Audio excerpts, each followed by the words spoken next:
Tja që ngrihet është se mos vallë paratë e check-upit janë përdorur edhe për qëllime të tjera. Indicet për përgjigjen e kësaj pyetje i gjejmë në vijim. Kompania e Vilmanushit, MD, që ka koncesionin e check-up nëpërmjet kompanisë 3P, rezulton gjithashtu se ka financuar edhe kompaninë Victoria Construction, e cila po ndërton kullën Exposita Building. Deri këtu do të ishte diçka normale nëse në fakt, pas kësaj kulle, nuk do të qëndronte një emër si ai i Ervin Matës, i arrestuar së fundmi në Brazil me kërkesë të SPAK për trafik droge. Konkretisht, në vitin 2018, kompania MD kalon për llogaritë të shoqërisë Victoria një shumë prej 1.1 milion euro. Nga të dhënat e bilanceve të kompanisë Victoria Construction, nuk specifikohet arsyeja pse Vilmanushi i ka dhënë një shumë të tillë monetare kompanisë. Por, derdhja e parave nga Vilmanushi për llogaritë të kompanisë së babait të Ervin Matës u bë vetëm një vit përpara se Edi Rama dhe Belinda Balluku të firmosnin lejen e ndërtimit për kullën Exposita Building, e cila po ndërtohet në truallin e ish Expositës në kryeqytet. Konkretisht, në 2018 Vilmanushi paguan këstin e parë të parave për llogaritë të kompanisë së Luan Matës, ndërsa më pas, në 19 me firmë të Edi Ramës dhe Belinda Ballukut, u miratua edhe leja e zhvillimit të godinës polifunksionale Exposita Building me vendodhje në bulevardin Gjergj Fishta.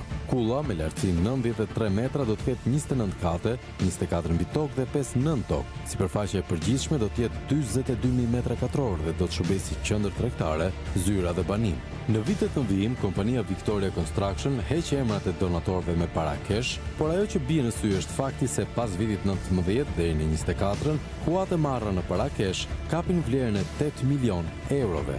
Emrat e këtyre personave nuk deklarohen nga Luan Mata, ndërsa nuk jepin as të dhëna nëse kompania ja ka kthyer parat Vilmanushit, apo kjo e fundit ka vijuar të rrisë fondin e investimit për ndërtimin e një kulle, e cila prej vitit 21 është nën hetim nga SPAK, pasi dyshohet se ndërtohet me parat e trafikut të drogës të Ervin Matës. Kujtojmë se pikërisht në 2018, kur Vilmanushi ka deklaruar se ka futur për investim 1.1 miliard lek në kullën e Ervin Matës, ka marrë edhe dividendin e parë nga kompania e check-up në vlerën e 1.2 miliardëve, apo fiks sa shuma që futi në kullën e një trafikanti droge.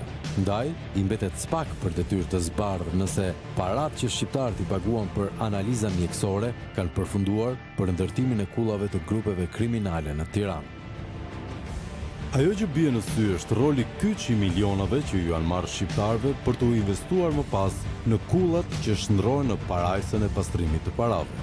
Nëse do i marrim me radhë, pagesat e disbursuara nga Vilmanushi korrespondojnë pikërisht me shpenzimet për pagesat e arkitektëve të huaj, një kusht ky i vendosur nga kryeministri me qëllim miratimin e lejes.